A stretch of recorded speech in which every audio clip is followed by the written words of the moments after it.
Wonderful. Good afternoon, everybody. Welcome, welcome. Thank you all so much for electing to come in here on a very sunny Bay Area day. I know it's always our competition.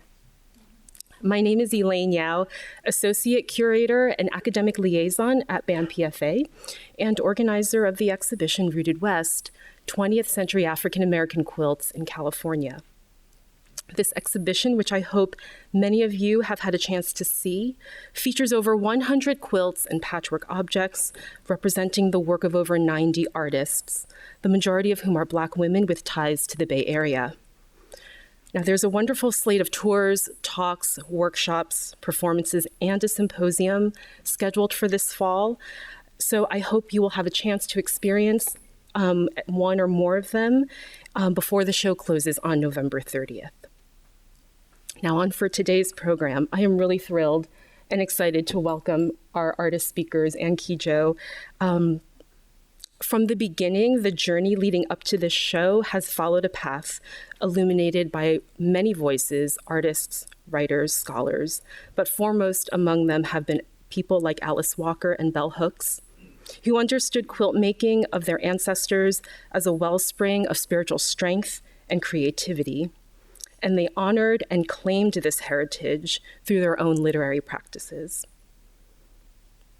In a similar way, from the beginning, artists have been essential conversation partners in gathering and doing this kind of reclamation work, opened up by the beauty and complexity of the spaces that the quilts on view invite us into. And some of these are lineages of artistic expression rooted in Black experience, and specifically Black women's experiences.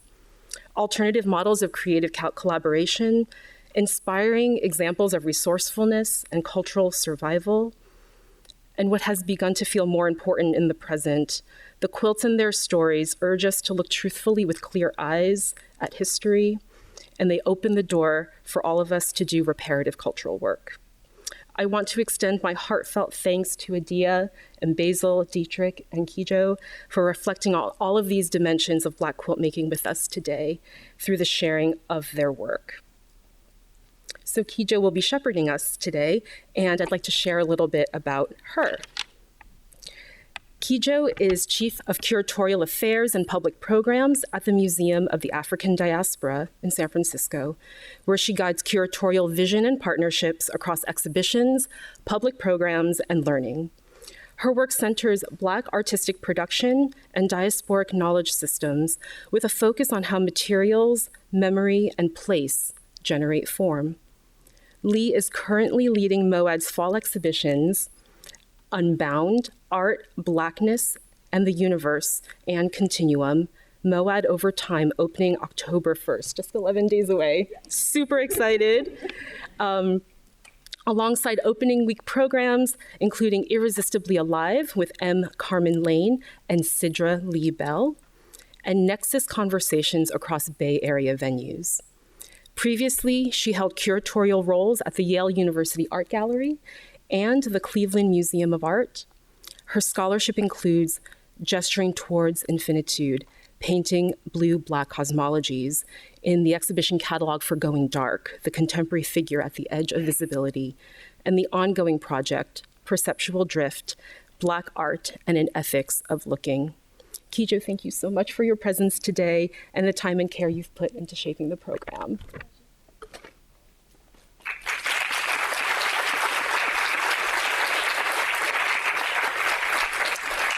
All right. Thank you so much, Elaine. Can everybody hear me well? Perfect. Oh, I don't know what I've just done. Sorry about that. Apologies. Never put me near a laptop. Okay. Here we are. So, welcome everyone. We're so glad you could join us today, and I want to give a special thank you to Sherry Gordon and to Elaine Yao for organizing this conversation. Without their work, this gathering wouldn't be possible. So my role is to introduce these fantastic artists. But first, I wanted to say that, we're in for a really engaging discussion with three incredible artists: Adia Millett, Basil Kincaid, and Diedrick Brackens, who each bring a unique lens on the intersections of material, movement, and meaning in their art. So here's the flow of the program. Each artist will begin with a brief set of remarks, sharing their thoughts and insights about their work. After that, we'll dive into a conversation among ourselves that will explore some of the shared themes across their practices, and then we'll open the floor for audience Q&A. So if something sparks your curiosity along the way, please don't hesitate to hold that question. So the themes that we'll explore today include lineage and material, how inherited practices connect to contemporary choices in fabric, dye, stitch, and scale, movement and form, how migration, displacement, and return are embedded in geometry, structure, and color, and finally, the encounter between audience and object, how we meet these works, whether they exist on the wall in performance or as both utility and sculpture. So to begin, I'm really thrilled to give a brief bio of each artist. Diedrick Brackens is a Los Angeles-based textile artist originally from Mexia, Texas, is best known for woven tapestries that explore allegory and narrative through his autobiography, themes of African American and queer identity, and American history. His work employs techniques from West African weaving, quilting from the American South, and European tapestry. Thank you, Diedrick, for being here. Then we have Basil. Oh, yes, thank you. Then we have Basil Kincaid, who comes from 9 generations of quilt makers in St. Louis, Missouri. Working with found, salvaged, and donated materials, he explores abstraction, identity, and family, environmentalism, play, and discipline, honoring and evolving artistic traditions through his practice. Thank you so much, Basil. And then we have Adia Millett, who is an Oakland-based, well, now a Cologne-based, multidisciplinary artist who works in textiles, embroidery, and quilts, along with other media. Her art investigates the fragile interconnectedness among all living things, weaving the threads of African American experiences together with broader ideas of identity and collective history. Thank you so much, Adia, for being with us. And now, Aiden's going to come and fix my faux pas, and then we are going to have Diedrick present to us. Thank you.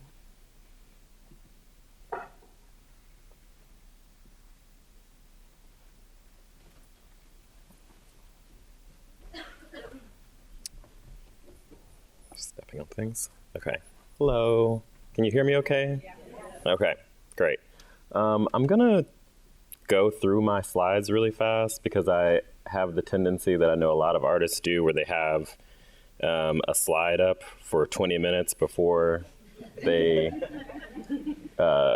change the slides. So I just want to let you know what's coming while I pause on one slide for 25 minutes. I think that's the last slide. Okay. Just so you see everything. Okay. There we go. So I wanted to put together a couple of images that I felt like really related back to what we're going to talk about today. This work is one that I made right at the beginning of when I was having this kind of fracture between thinking about figuration and abstraction, thinking about quilting and collage, and wanting to talk about a myriad of things. This is maybe one of the earliest kind of figurative works I made in my mature artistic expression.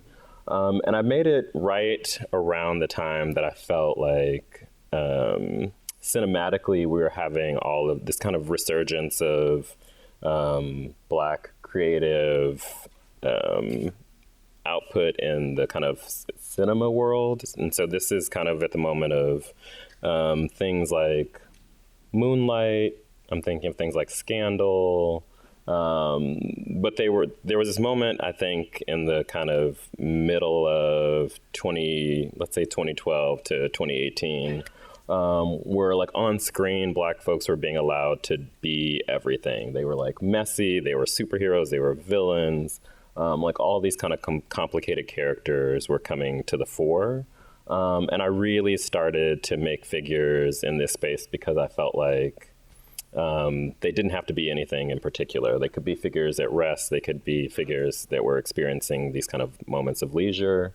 But it was also in a backdrop of like, while cinematically all these things are happening that was up for a long time. In sort of our political lives and the kind of national news stories, there were also just like a glut of Black death. Like we were experiencing these autoplay videos where you just are scrolling on social media and you would see a murder. And so I was really thinking about trying to make a counterpoint to that moment. This work is The Embers Spring from My Mouth, and I essentially did a Ancestry.com DNA test, and it spits back all this information about like where your ancestors come from. And so I was getting all this kind of like fine detail of percentages of where in West Africa my ancestors came from, but like it's one thing to have a spot you can point to on a map, but like I still felt no connection with any of these things. Like I couldn't go to a place and talk to someone and be like, that's my great 6 times removed so-and-so. And so I wanted to try to find a way to take these weaving styles and textile forms that I was working with, and through abstraction of the percentages and spots on a map, really kind of create something that might visually speak to these inheritances that I couldn't quite grasp.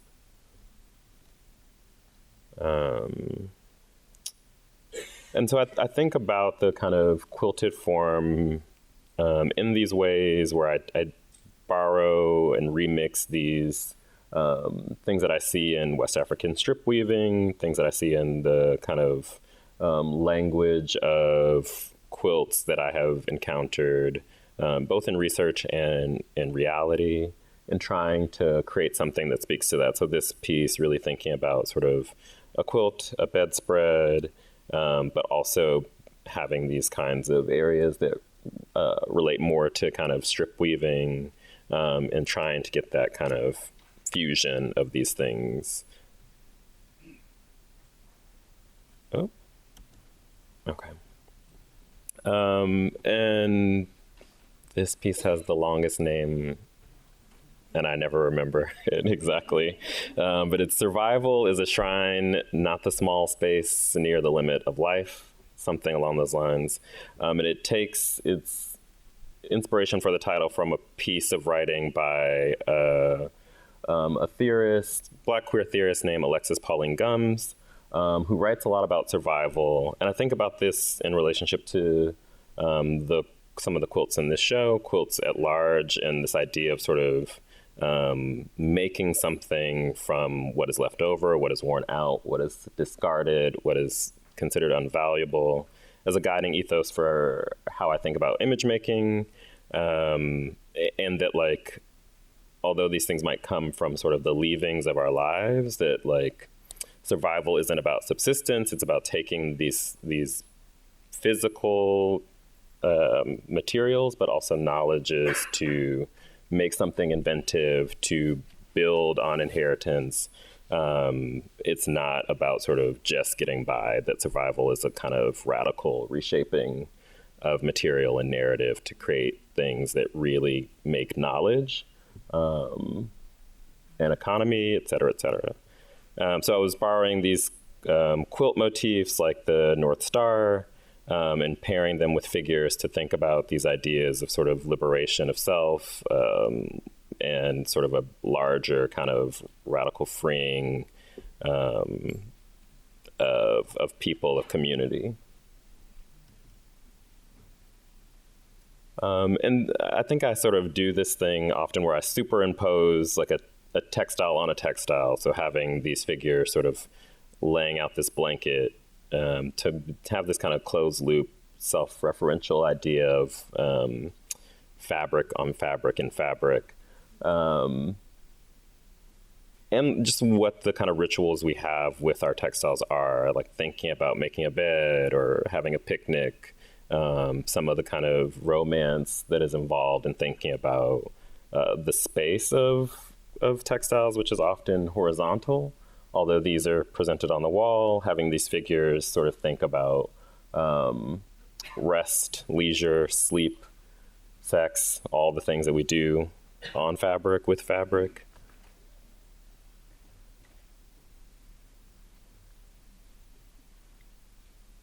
And I've started to really be intentional in thinking about how, if you look at the upper right, is it right? Yeah. Of this piece, really sort of starting to add in other fabrics, other weavings to textiles so that they sort of do things that are unexpected, present things that might read as a flag or the sun, really thinking about bringing abstraction back into these like highly figurative works.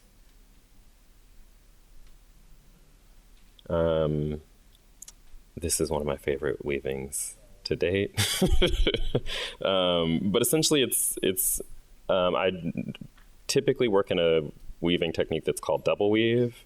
So there is these smaller stripes occur all across the piece, and these larger stripes occur in that third panel. And I really wanted to play with this kind of disappearing the figure a little bit, or abstracting the weavings further, having that kind of line between figuration and abstraction really do a little bit more work, not relying solely on these black figures on the surface to think about or talk about the things that I'm interested in.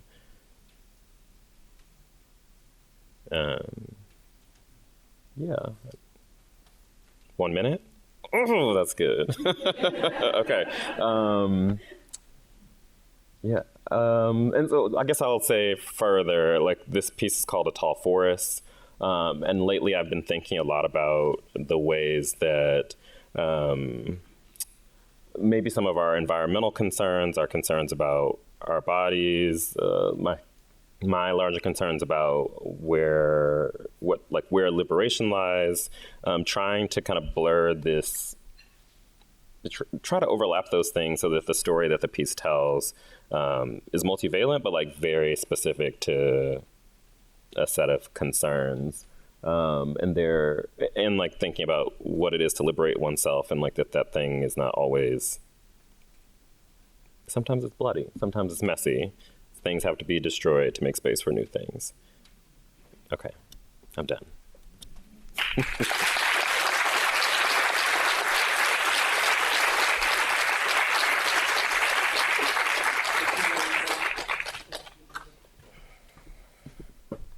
Hello. Thank you all for coming out. I really appreciate seeing everybody. I see some people with my t-shirts on. That makes me feel really special. I'm gonna take a note out of Diedrick's playbook because that's a smooth move. So we'll go through some of these, and then I'll tell you briefly about my work and life. So my quilting, these are some new ones. That's one of my favorites. And then I'll go back. Okay, that's another one of my favorite ones. Okay. So I grew up drawing. That was like my first love. My experience in college left me feeling like maybe I didn't have a place in the canon of art. So when I left school, I left with no interest in continuing formalized education. I wanted to educate myself. Throughout my childhood, you know, my parents, my aunts and uncles, they would say, "Where did you get this art from? Where did you get this?" Like, it's just in them, but we don't know where it came from. Around, I guess this was all kind of happening when I left school. I became really interested in, I was also the only black artist in my department. So when I went home to St. Louis, I was really interested in meeting the other black artists, young black artists in St. Louis, and then educating myself on black art history and, you know, art history of women, people aside from, you know, older white dudes. And that became like that was when I really felt invigorated around like digging into art, because I always loved making art for myself, but yeah, I just didn't, in the beginning, based on what I had been exposed to, I didn't see where I fit. But when I started looking at my family and asking questions about my family, you know, I realized that there was an unbroken link of quilters as far as we knew. I had one of my aunts, well, two of my dad's sisters have been retracing and rebuilding our family tree. That's like their main, you know, thing in their retirement. And so speaking with them, I'm realizing that like every generation up until now, there have been quilters, and I started getting flooded with all these memories. My grandma doing needlepoint, her and her sisters making these quilts. She'd work on her top as a group. They would do the quilting, and that was the first time where, like when I started teaching myself how to sew, that was the first time where I felt a spiritual connection to making art. Growing up drawing, I wanted to master my technique. Like I wanted to be able to draw anything that I could see or anything that I could imagine. My quilting began abstract, and I should have put another slide in here showing some of my earliest quilts because they were, you know, rhythmic abstractions, but my inspiration was like how the quilt looked on the bed in the morning, you know, after you get out of bed and it's like disheveled on the bed. Thinking about a lot of the similar things that Diedrick mentioned in terms of our relationship to the fabric and the life that the quilt itself takes on. And that got me thinking about like wrapping myself in the quilt. So this is like 2016, 17 time. I was doing street performances using the quilt as like a symbol, I guess, of the overlap of our physical and spiritual life. This is a piece, a collaboration with Manuel Neri. I wrapped his sculpture, and it was looking at this transition between life and death. I had gotten his permission to do this collaboration just a week before he died. And it was a really special process, like in the same way that I felt like I was able to collaborate with my grandmother, even in her disembodied state. I was able to connect with this artist as well in life and in his transition. So this is 2019. This is the first time like my performances moved from the street into the museum. And I wanted to change the nature of my performance from something that you observe to something that everybody is actively experiencing. So there's no observer, it was just all participants. And so I did this, like, a lot of my work has to do with ritual and repetition.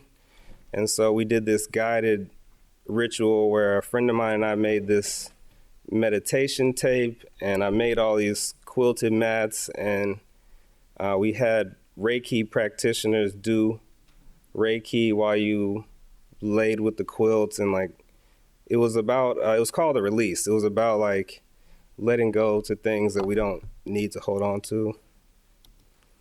This is some of my most recent pieces. These are at the Milken Center in DC. You can't really see them that well, but they're 12 by 22 feet tall. And so part of I guess I should have started with this. Like, my grandmother, her sisters, like, they were some of the best artists I've ever seen. And they didn't even think about themselves as artists. I wanted to use my work to, like, look back at them and give them the honor that they didn't get. A lot of my work has to do with, so I guess I should also say the transition from the abstract work into the figurative work was inspired by my mom. I make a lot of collages, so people familiar with my earlier work before my, career or whatever, they would be familiar with my collage practice. And 1 minute, okay, this is the last thing I want to talk about too. So this type of work, my mom, we talk about art all the time, and she was like, have you ever taken like 3 or 4 of your quilts and collage them, like cut them and collage them like you do your collages, like draw your figures and layer them like that? And I was like, holy shit. That ended up changing the trajectory of my work to like this type of work that I'm known for. And it was like, as she was talking, I could see it all happening. So I think this is a good amount, because if you want to learn more, there's an essay that explores more of my work in the Rooted West book. So, buy the book. It's got a bunch of cool stuff in there, great writings and images, and the essay really tells like a more detailed account of my quilting practice. And so, I think that's a good place. I mean, a lot of it has to do with the overlap of our spiritual and physical life. A lot of the times they seem divorced from one another, but quilting allowed me to see that our spiritual life is a through line to all that what we do, and that we're not alone, even when you feel alone in the studio. So, and this one was about my parents' love story, so I really like this one. Yeah. All right.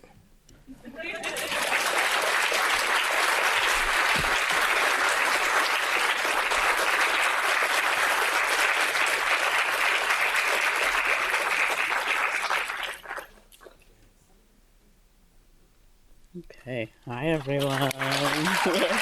Wow. I love hearing what these two gentlemen had to say. It's so beautiful. And I'm not gonna give you too much of a backstory, but I will say that the big issues that seem to keep coming up, this idea that this talk is kind of based around legacy, connection, and conversation. So I also added something to the amazing book, and it's all around conversations, and this idea that maybe we don't think of legacy as what we leave behind, but as us having a conversation with our past and our ancestors, and with people who aren't even born yet. So that kind of becomes this great inspiration for making work. And then we go to quilts. Quilts are like, if I could date or marry quilts as a concept, I would. And you see a lot of the work that I do now, it is in connection to quilts. Mainly because I think everything in our lives can be a metaphor for quilts, and the other way around as well. So I'm going to show you a couple of pieces, and then we'll go to the textiles. But this is painting, and as you can see, the way that I think about painting is the way I think about how we piece quilts together. So a lot of times the corners, the edges, the formal issues are very much based upon that process. Because I think quilting is so much about the process, almost more so than it is about that finished piece. And oftentimes about the makers. And I say makers with a plural because it's hard to think of them as just being one person. And it's interesting because I was thinking today about how we use this word collaboration so general. You know, we say, oh, we collaborated with this person, this person, this person, but then one artist's name gets put on you know, when you read it in the museum, and just thinking about how many projects we do that go beyond that. So this is just to kind of give you an idea of how the painting works. And also glass. So same thing. This is all about my relationship with quilting. Really that idea of piecing things together and telling a story. And when Diedrick was talking about liberation, I kept thinking about how, for me, a lot of times liberation as an artist comes through abstraction, specifically as a Black artist, because somehow I get to go, I take the identity, I take all the history, and I get to say, and look, there's something that just gives you that, but also opens it up to everyone else. Like, let's all find our way into the story. Let's all be a part of this form that steps outside of the body, but is also never outside of the body. And then this is just another example of the way the textiles and quilting really kind of inform how I piece together something more abstract. This is at Lowell Park in Oakland, and it's kind of a reference to an African mask, but also this idea of taking flight. So being in a community, but oftentimes finding beauty in communities that are outside of your own. So how do you find that beauty in your own community? How do you be inspired to go to the basketball court that's down the street rather than going up to the hills? So there's basketballs and there's kites and there's paper airplanes, that concept of taking flight. With most of the textile that I make, it's more of a social practice. So it's usually repurposed materials, and it's usually in conversation with someone or a group of people.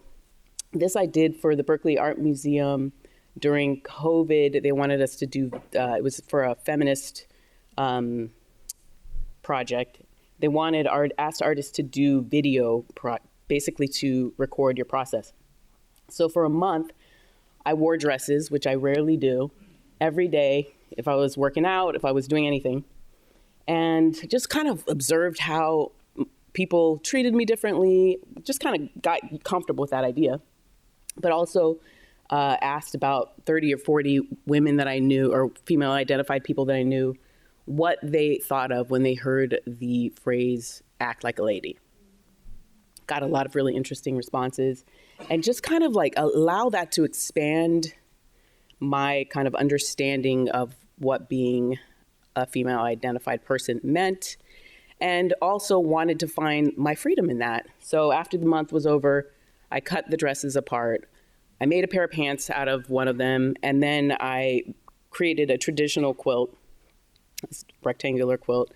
And the batting in this was wool batting from my grandmother, and really allowed this process to be my learning experience, and then to find a way to be able to share it. So I recorded this whole process and then cut the quilt apart again and turned it into this and used the gold fabric to kind of mend it back together. And then just kind of wanting to talk to this idea of connecting to our family. On the left, this one's title is grandfather. These are ties that my grandmother made for my grandfather that somehow I got my hands on. And the one on the left in the center there was a part of an unfinished quilt. So my grandmother had all these, I don't even know what you call that. There's probably a quilter term for those. That. And so that became the start of this piece titled Grandmother. And then this was done when I was doing a show up at DeRosa, and I would go hike on the land also during COVID. And one day I got there and I was like, I just felt that there was something I was supposed to pick up. And as I was leaving, I found an owl who had been hit by a truck or a car or something, and picked that owl up. So those feathers, the larger feathers, there's some turkey feathers in there too, but there's also a lot of owl feathers kind of in there. So this just, becomes this process. I think that any quilting you see, whether you're doing it by yourself or it's a community of people, we're sharing a whole litany of stories and layer upon layer of things that put our heart, put our spirit into that work. And then you get to come in and project your own story onto that. And sometimes the stories get shared, sometimes they don't. You could see Elaine's exhibition is a great example of when it comes together. I'm going to go the last few really quick. This piece was done for an exhibition I did at the ICA in San Jose, and it's in conversation with several pieces from the collection that they have here in Berkeley. So some of those pieces were up in that show as well. So it's it's all the factors in this piece are in conversation with that collection, with the pieces we borrowed for that collection. And these pieces were also in that show. For example, that one on the far right was my partner's old jeans. And there's kind of, each one of these have a bunch of fabric that were kind of part of something else and came into this. So this idea of things coming apart, being put back together and creating something else, which obviously informs our legacy and but also our identity, right? None of us are just one piece of fabric. So just this idea that we are constantly evolving and remaking ourselves. And I think that the other artists have really shown great examples of that too. I might have one piece. This is probably the most recent. This is up at the Chase Center right now. I did this for the Warriors, blah, blah, blah, blah, there's a whole backstory I'm not going to go into because I don't have time, but also this idea of bringing these different fabrics of local communities together. So thank you.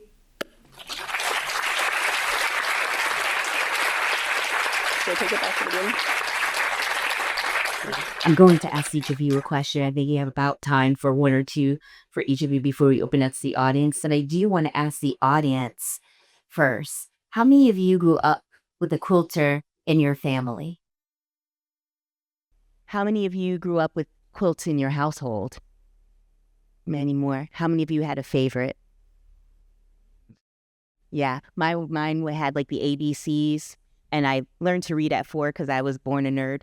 And it was because I could connect the picture to the letter. It still is in a box at home.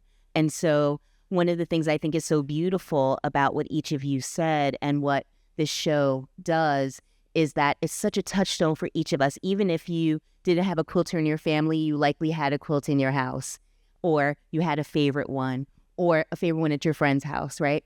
And so this way that it brings us all together and ties us all together, but particularly in Black culture, this way in which is always encoded, right? Not just these lineages, but true messages, right? So there's this way in which we think about quilts as maps that allowed us to escape enslavement or to know where it was safe, like the first version of the Green Book. And so thinking about that moment and the moment we're in now, I think that my opening question is, has over the last maybe year or two, have you felt a shift in the way that you're making? I don't know. I don't do light questions. Sorry, y'all. And this wasn't a question that I sent to you. It was the one that occurred to me as you were talking. And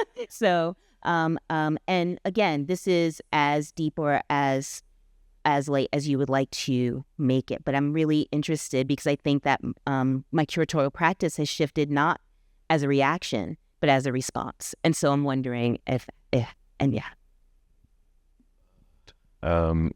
Thank you. I'm happy to share the stage with y'all. That was amazing. I think the hardest, I'm gonna back into the answer. I think the hardest part about being an artist sometimes is trust, like trusting yourself. And I'm sure we all artists have these things where I'm like, I have impulses, like I know I should do something. And sometimes it sucks. Like I'm like, oh, I know I should do this. And I can't make that make sense to anybody else. One of those things was like moving back to the Bay Area. So I've been back here 18 months or so from LA. And I moved here. Everyone in LA was like, why? Why are you moving to the Bay? Even some people in the Bay are like, why would you move here? But I feel like a lot of things are changing in my practice, in the work, what I want the work to do, where I want the work to show up. And I think I'm already seeing some of the like rewards of what those things are and like what's happening in the work. I think some of it is that sense that visually the work is starting to change and ask me new questions and want new things out of me. And the sort of sort of slower life that I've been able to build here has made space for me to like hear that voice and answer those questions. I'm gonna leave it there. I feel like that's enough. That's a great question. I feel like my relationship to art in general and my relationship to quilt making is constantly evolving as a reflection of my relationship to my essential self. I like how you used that terminology around mat making, because for me, the quilting, the process of it, the meditation of it, the slow pace of it is like my own inward cartography, where I do get to hear that voice more clearly, and it becomes less about what I want to do, but more about what is supposed is the wrong word, but like there's something that is desiring to come out, and I can either assert my will on it, which ends up not making the best art, or I can surrender to it and let it teach me something in the process. And so quilting has been one of my greatest teachers in terms of like developing patience and taking the time to like feel more of my feelings. And you know, it's teaching me more how to just be, because you can't microwave a quilt. Like you have to marinate it, slow cook it. You know, the more you try to rush it, the worse the result is, and then it brings up this sensation of anxiety. So like for me, with this process has been teaching me how to, it goes back to what you're saying about trust. And I think that's one of the really powerful things about the art in the making of it, is that it's, and I think this is, you mentioned something like this too. It's like the process of it is where the revelation is for me. And so a lot of it is like, you know, with the materials that I use, a lot of them are family materials from different stages of my life. You know, I'll be going through my storage and, you know, bins from different parts of my life, and it's like cutting up my clothes from college and high school and middle school, stuff that was left behind. It's like you end up reliving and reconciling a lot of memories and processing stuff that I overlooked or rushed past processing in the moment. So it's been like an emotional teacher, and that makes it where like it's always moving the target. You know, it's like I'm along for the ride, and it's cool. Like like when I did the Rubel residency, they said, "Oh, we can't wait to see what you make," and I was like, I can't wait either, because I don't know what it's gonna be. So I think for me, a lot of it is around like you said, the faith that my gut is telling the truth, and I can listen to it. And I'm just going to piggyback on that trust, faith, that kind of listening to what something within. I think that's the foundation of creativity, of imagination, right? There's the making, the actual piecing things together. But then there's that part that you're just like, oh, where's this coming from? And you don't necessarily have an answer for where it's coming from. But you, in context to this past year, there is the world, you know, that has an impact. I think right now for me, the issue that keeps coming up is around power. And so that's informing how I'm thinking about making work. It's just one kind of foundation point. And then you as an artist, I think oftentimes start listening and seeing all the things around that topic or a series of topic, and it starts showing up everywhere, you know, in your personal life and in politics. Yeah. Thank you. Keep the microphone, Adia, because I wanted to ask you specifically, thinking about power. We're just gonna cast it a broader net.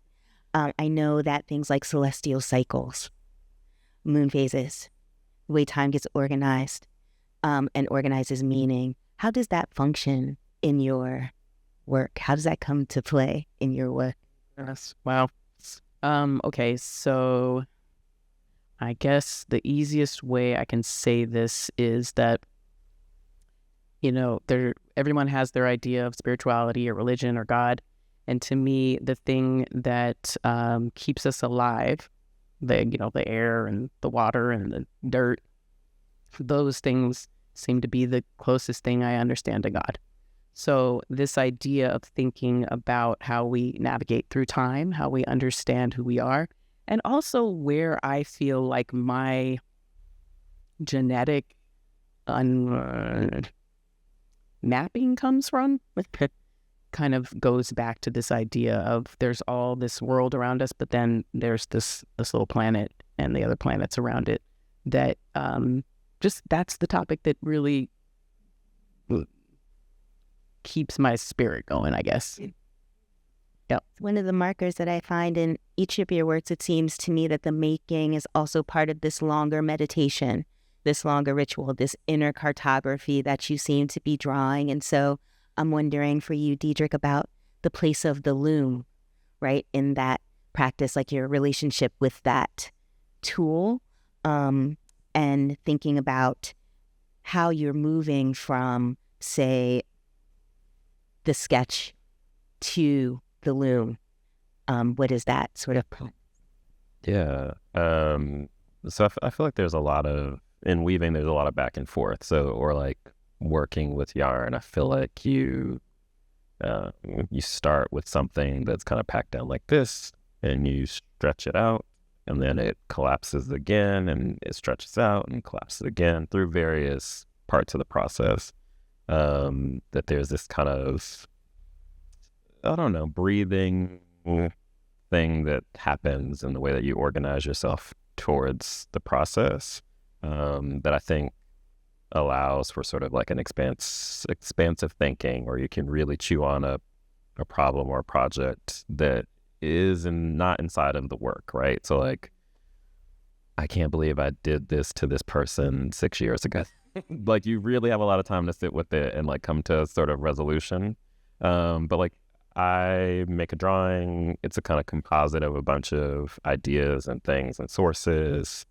At some point I collapse that into digital space, and I draw over that again and again. I think for me, the biggest, the best thing about working digitally is that I can change the colors 80,000 times until I get it right. But then I project it at scale, and I'll draw over that again and change things, finalize stuff. And then I think like, oh, this is the image I want to make. And I sit at the loom and something about the loom. I have 6 looms. Too many for one person to have. And one, I won't weave certain things on certain looms because I think it's a very animistic process. Like the loom is alive to me, for me. And so certain looms I'm like, Yeah, I need to do that. Yvette won't weave this. Like, Yvette won't weave this. So like Bracken can do all the things, but like is limited on scale. So like if I want to do, like, so then I'm like, okay, not you. And certain like literally I feel like we negotiate where I'm like, I want the curve to be like this, and the woman's like, well, what about like this? And that might like really dictate me being like, okay, I'm going to change this arm, or I'm going to do this process here. Like it becomes like a conversation. I usually say improvisation, but I think it is conversational. Like me and the loom negotiate what's possible, what's better. And because of how long you sit there, things like mentally you work through something, you change a thing. So as slow as weaving is, to me it is it's very fast. Like it's very plastic. I can put my hand in and immediately change something. And I think that one, it's like through a lifetime of weaving, but also it's like I've become able to understand like what the loom can do when I can change things. And I think it's that listening quietness where I trust that like what is going to happen, what comes out will be right. Not the word I need, but also that I can after the fact still go in and manipulate things. Like it's not stone, it's not fixed. It's really, really forgiving material medium to work through. So I feel like I'm always drawing, even at the point of like weaving or sewing, like the line is still like the sort of essential unit. I'm seeing lots of nods as though that even when you are weaving, even when you are quilting, even when you are producing that cake, and you're still the con. That is a part of that event. That becomes a part of that. And I want to wrap this down. Oh, sorry. I'm talking to you like I'm only talking to them. So thinking about weaving as drawing, quilting as drawing, painting as drawing. So coming back to that practice again and again. And then for you, Basil, before we open it up to the audience, I want to kind of click a little bit. Is that better? Oh, yeah. Now I can hear myself even. Sorry about that. Basil, so I want to kind of put a finer point on this idea because you may not have used this term specifically, but when I think about how you talk about the spirituality of your practice, I think about it as like a spiritual technology. Yes. Right? Like this actual... so I'm wondering, what can a spiritually functional quilt do that a purely visual one cannot? And how does that shape the materials or scale in which you're working? Yeah, so I think that again goes back to the process and intentionality around it, the material selection. I have nothing against designer quilts, people going and picking fabrics from the store and making just a design. I have nothing against that. But for me, things like song, dance, drawing, prayer, quilting, they are spiritual technologies. And so when I'm selecting the materials, I'm also selecting the collection of memories and emotions and reconciliations that I want to play with. And a lot of that spiritual energy for me comes into the process through play.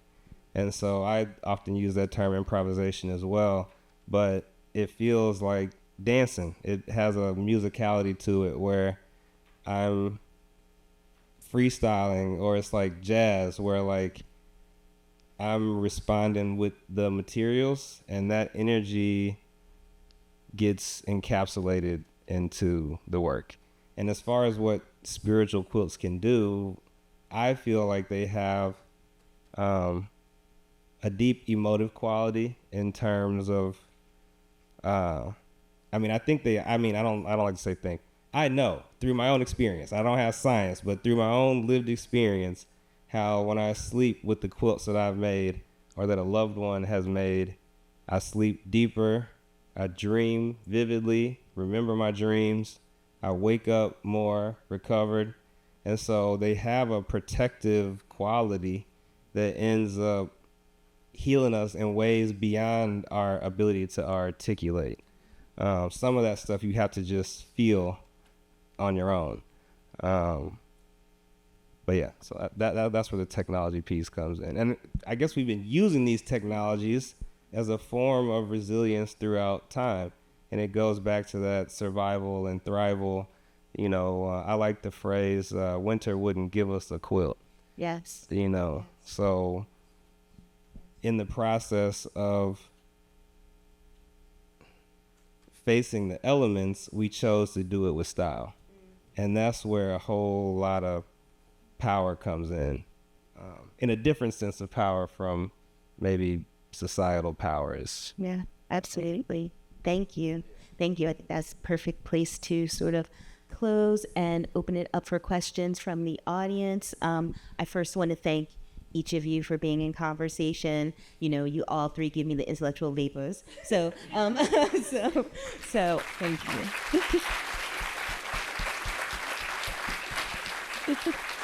I already see your hands.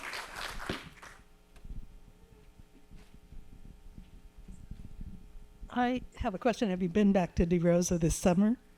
Say that again? Have you been back to De Rosa this summer? No. They have a thing called the Descarga, which makes me feel like this show. The culture is reflected in the community, made possible what's on the walls.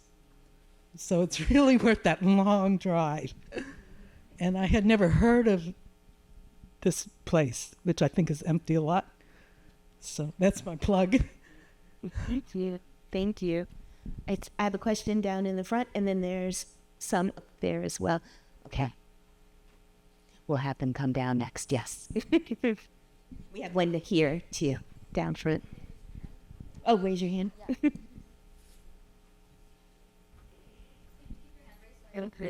Thank you.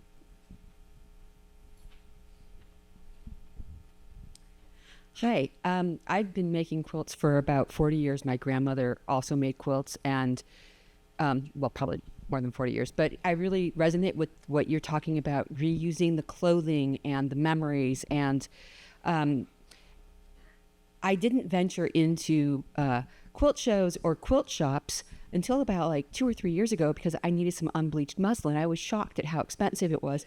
But more than that, there was this real conformist environment, and they had these things called jelly rolls and layer cakes. And when I went to a couple of shows in the past couple of years, I was shocked at the level of precision and conformity that I feel is so emblematic of white supremacy. And the kind of quilting that I learned wasn't like that at all. And when I went to learn how to use a long arm quilting machine at this place in San Mateo, the ladies looked at my quilt and they were, well, your friend will like it because you made it, right? And I'm like, whoa, what the heck am I supposed to just buy? And like they told me, oh yeah, we pick out the colors for you and you can buy these things. And I was just amazed, like this commodification of quilting as an industry just to me seems to be the antithesis of what quilting is supposed to be. So I'm curious, like, do you venture into that environment? And what are your thoughts on that? So I have not ventured into that environment. And I never learned the correct way. You know, and the idea of there being a correct way is ridiculous. So, you know, if you look at my quilts, they don't lay flat. You know, a lot of the time it was more like when I looked at the original tradition that I was exposed to, it was about the energy, you know, while my grandmother, her quilts did lay flat, and she did, you know, she had that technical prowess, but that wasn't the point. I think that just came from so many reps. Like, she could do improvisational style. She could do any pattern.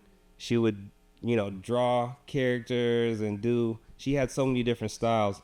So for me, I came to quilt making almost in the way of a graffiti artist, where it was all about uniqueness of style, embracing your own style and letting it emerge naturally. Because if I tried to follow a pattern, it made me feel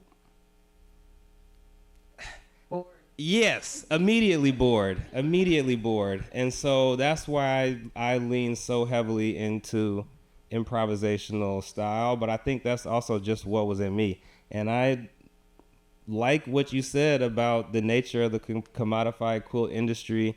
I think you have an apt analysis of that and the effect of it, because one thing that I think alleged white supremacy does, or one of the functions of it, is to create these imaginary hierarchies so that, you know, you can project onto somebody else instead of just experiencing the magic of it. Because those women that are critiquing you, they went immediately into critiquing before even getting to experience the uniqueness. And so for me, yeah, quilting is about, like, it would be so boring, like, if we all had the same style. Like, and I don't think there's anything wrong with the idea of patterns, because I don't think school does a really great job of beating the imagination out of you. And so by the time you get to have free time, I don't see anything wrong with patterns being an on-ramp, because improvisation can feel scary if you're not used to playing and dancing and trusting your feelings and gut. So I think, the purpose of the patterns could be an on-ramp, but to push that as the highest ideal is a perversion of the art.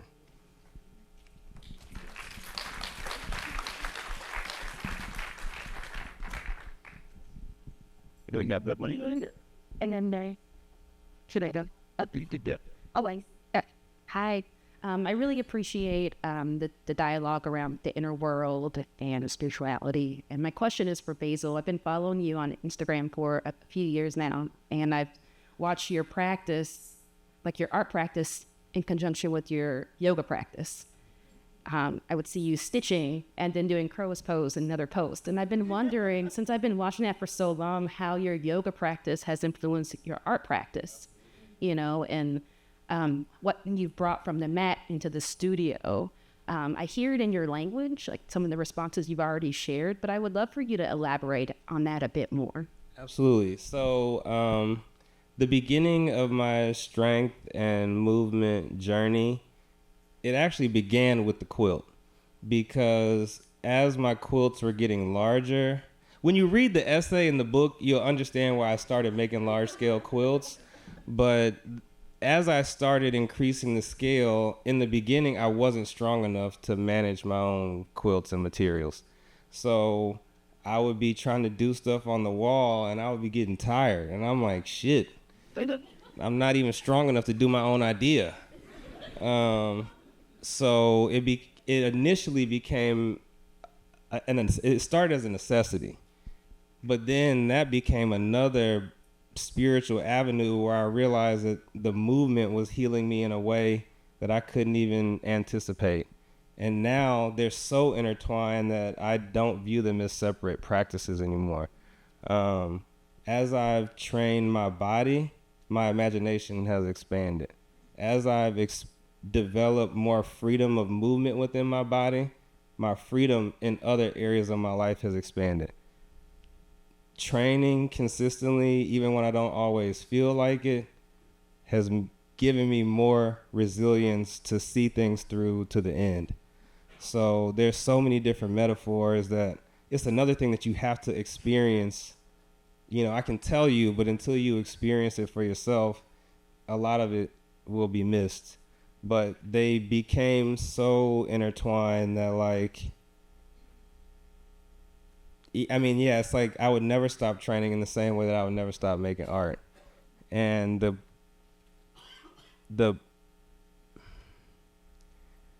when you're in the middle of a heavy squat or a heavy pull-up, or a particular posture, isometric, that's all you can think about. Like, you can't catastrophize or go down different rabbit holes. Every muscle, every cell, every instinct is all unifying. And this goes back to the same way time dissolves when I'm making art in the process. It's like, it's the same but opposite. If I'm doing a particular posture, 5 seconds may feel like an hour. And when I'm making quilts, 6 hours may feel like 5 minutes. And I don't have all the intellectual capacity to talk about all of what it does, but I know that I wouldn't have been able to get to this point if both things weren't happening simultaneously. Because the yoga, the training, like, throughout stages of my life, I had chronic depression, and I still experience it, but rather than it being this huge thing that dominates me, it's more like a little demon in the corner that's now a little bit afraid of me. And that has been a really transformative thing. And like, when you look at the quilts, there was a slide in there, that one jumping piece, I call that the frog. a lot of these images in the quilts are ways for future generations to retrace the step. Like if you practice jumping, you'll experience something over time that I can't describe, but it's going to benefit you. And if you look at the different quilts, they'll have different postures, dances, forms, different moves that come from my experience. And that's my way of almost like a hieroglyph showing some of the road in the process of my own healing and becoming. So I hope that answers your question. Hey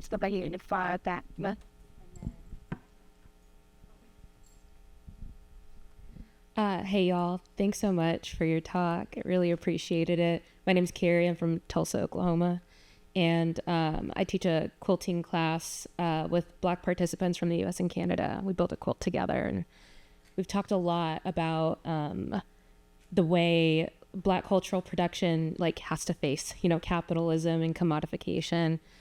I think quilting is an interesting one in that the threat is more like a $15 throw at Walmart, right? And so the work that y'all are doing, the work I've been seeing in the art space, is bringing such an exciting vision of the future of quilting. And I would just love to hear y'all's visions for the future of quilting. Where do you think this is going to go in the next 20, 50, 100 years? Or what are you kind of thinking or curious about? I mean, I think part of it for me is research, building a more robust archive of what is out there, starting to fully tell the stories of, centuries of Black women who did this work. And I think now those works are in front of us, but those names, those individuals, their stories, where they were from, what were the particulars under which they lived their lives. I still feel like we need more of those kind of those stories to be told, more kind of theoretical work to be done on what do these things mean, right? I think we as artists do a lot of imagining and filling the gaps of what those stories are, what they do, but I want more theorists to say how these things function.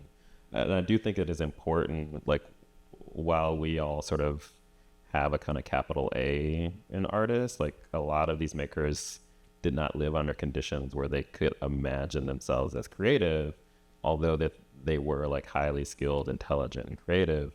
But how do we make space in theory to talk about that thing, right? They did not see themselves as artists, but they were makers, and these are the things that they scaffolded for this generation of folks to be able to do. So I think it's a lot of that, and I think I don't know what I think. There's so many things I want for quilting, but I think it's also informed so much contemporary art that is not quilted. It's how do we make space for those things to live alongside? I would love to see more shows where a 200-year-old quilt is next to something made today that is not textiles at all, right? Can a video work? Can a performance? Can all these things kind of live in the same space if we are starting to, less that we have a quilt show that is a blockbuster every 5 to 10 years, but these things are entrenched in seeing art. Yeah, you said a lot of it. I think making sure that it's not something temporary, that this is something sustainable quilting, but also how does it come into all the other, art forms. And I think that shows like this one and shows that travel and, curators that continue to kind of push the edge of what that looks like is how, it's all the trends that we've seen in the last few years with different groups of artists. How do we become a part of the dialogue and not just one show a year? So, I was going to leave it alone, but the idea that came that I feel like there should be more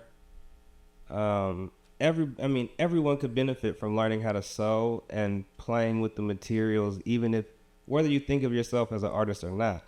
People can experience the healing and restorative qualities of the art form, whether or not your work is renowned or gets included in whatever exhibition or text. Just sometimes making stuff for yourself is a very powerful thing. So I would like to see more people learn how to sew and more people play around with the materials, whether or not they have like a serious pursuit around it or not. Part of the problem that I see, and this goes beyond quilting, is just that art shouldn't seem so beyond. Like, everybody can benefit from having some sort of personal creative practice, even if it just gets you to face the discomfort of facing yourself. I do want to say one more thing. If you have not seen the show, you really have to. And there is something about, if you look at some of the labels, the thing that like deeply moves me is that you'll see multiple names attributed to one piece, right? So there will be like, this quilt was pieced in like, I'm making up things, Elaine, I'm sorry. 1875, but was not completed until like 1975 or something, right? By like a lover, a child, a family member. And it completely cracked me open thinking about like what the creative practice is and the idea that you could kind of collaborate across time, that you could share things, that this idea of like, even in this show, right? Like there's not kind of a singular vision that like, the genius is not in one set of hands, like that through time, through generations, through family ties, you can make something. And I think that can expand beyond quilting. Again, like I think quilting is like a ethos, it's an idea, it's theoretical. And I think if we think about our own creative pursuits and how we might invite others in, or where we already are inviting others in, how do we credit them? How do we honor their work, their contributions? Like I think that there are a lot of things to learn from quilting, from these Black women from the South, that like, it's just like we're just at the beginning. You really got us going. And I know that we have to wrap up, but I just wanted to say that I think that from a curator's perspective, I want to eliminate the barrier between art, capital A, and craft, capital C, continuing to do that. So I would like to see the same place for quilts that we are now finally seeing for the pottery of the enslaved. Now we know David Drake's name, not just Dave the Potter. The Crystal Bridges spent millions of dollars on one of his largest pots, right? So it's this way of how can we, through the archive, but also through the embodied archive with people sewing, because then you're also linking into your ancestry that way. You're using that technology, but as well as really thinking about the multifaceted intersections with other art. So thinking about what does it mean to have a quilt next to a film, not even a digitally produced film. What does it mean to have that cinematic quality? What is the cutting and pasting that happens when you're working in more analog technologies in that way? So hoping that that will also be it. And I think we have one last question, and then I have to close it because we have another program. You did.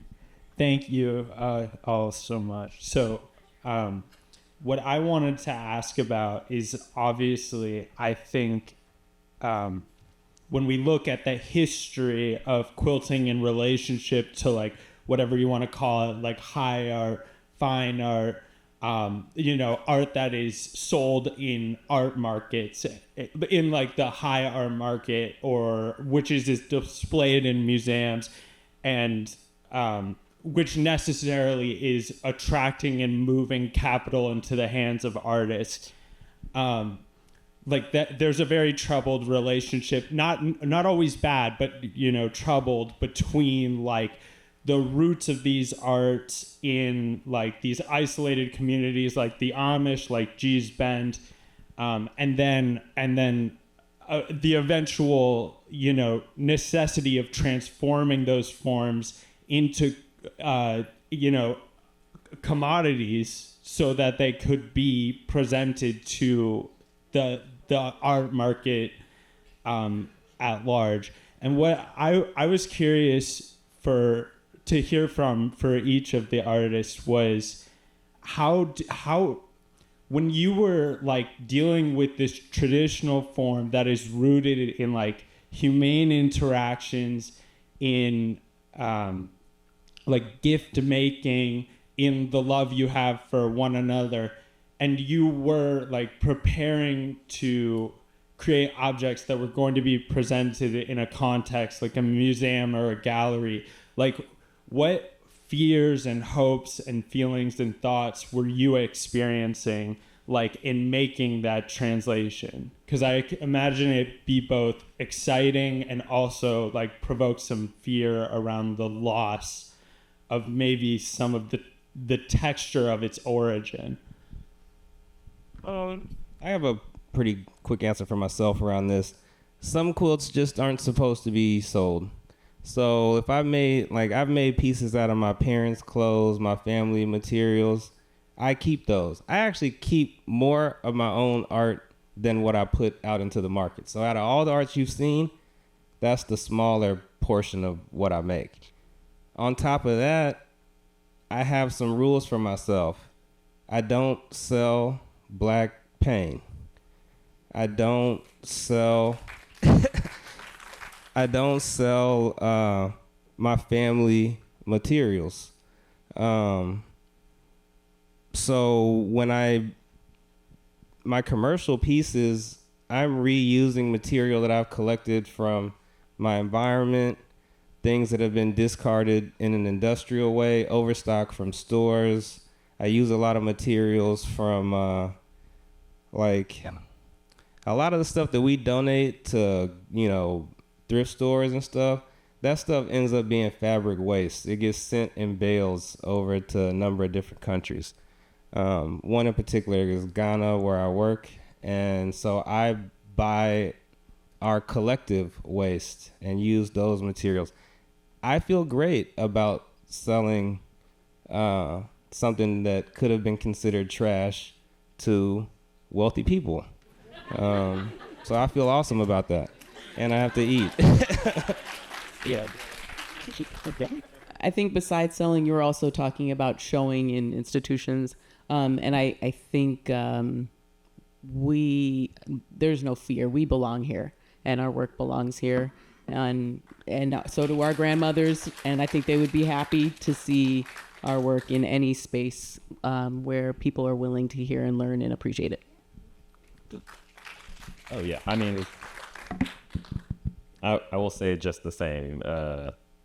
I can remember 15, 20 years ago going into an auditorium just like this one to listen to Ella Natsui give a talk. I can remember going into an auditorium like this as long ago to see Mark Bradford give a talk. I can remember going to see Nick Cave give a talk.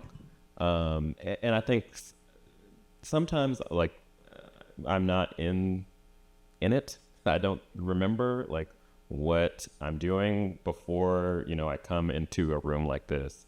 But then I look out into the audience and I'm like, there might just be one person who is like in school trying to figure it out. You have all these ideas you don't know, and you come to hear folks like us share our life's journey, and it might be just like that one little nugget you need to like keep going, keep making that artwork, keep figuring it out. And like the thing you make today is not, where you're going to end up, but like every little step helps you figure out how to articulate yourself, to know that other people have done it is like so important. It means so much. And so I think for me, it's that thing, like when I'm on a panel, when I'm having a show, like all the stuff that's happening in my life, in my family, whatever, like some of that stuff takes a back seat because I know someone else needs something that I'm coming to give, right? Like, I think that is my answer, contribution to that.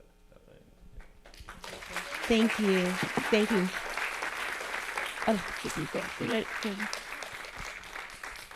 Hi, I had a really quick question. When I was in high school, they kept making us read this short story by Alice Walker called Everyday Use, which is about like a Southern African-American mother and her college-educated daughter who's basically like a female hotep.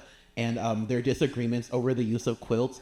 And so I was just wondering if any of you guys have read this and like what your thoughts are on it.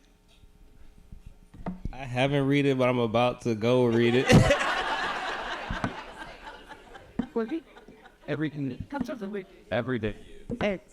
Everyday Use by Alice Walker. I have read it. I can't remember it right now off the top of my head. I was 40. Essential reading, though. I have to. I mean, I don't know if it applies as much today, but in the 90s, definitely that period of you know, it was a like taking it back in a different way, you know, and these days there's new generations of how that shows up. So yeah, helpful. Yeah, so essential reading, but yes. Yeah, and I mean, I will say, like, I think us making textiles has probably reshaped our family's relationship to textiles. Like, I grew up with a quilt on the bed, knew nothing about it. I started making these weavings, and my mom was like, oh, you know, your great-grandma made this. Like, I keep it here because it's important to our family, right? So, like, heirlooms are being reconsidered by family, by our generations doing the work. And then, you know, my mom was like, oh, your grandma gave me your great-great-aunt's quilts. She was about to throw them away. They were, like, in the basement. And I'm like, what are you talking about, right? It's like I feel like re-engaging, it's like we are kind of doing reparative work that you can't even sort of describe easily. It was not a direct answer to that, but I think it gets at that kind of like people reconsidering their inheritances like radically. Yeah. It's wild how families do that. One day I'll tell you the story about how my mom looked at me one day and said, well, you know, we're circus folk. I was like, what the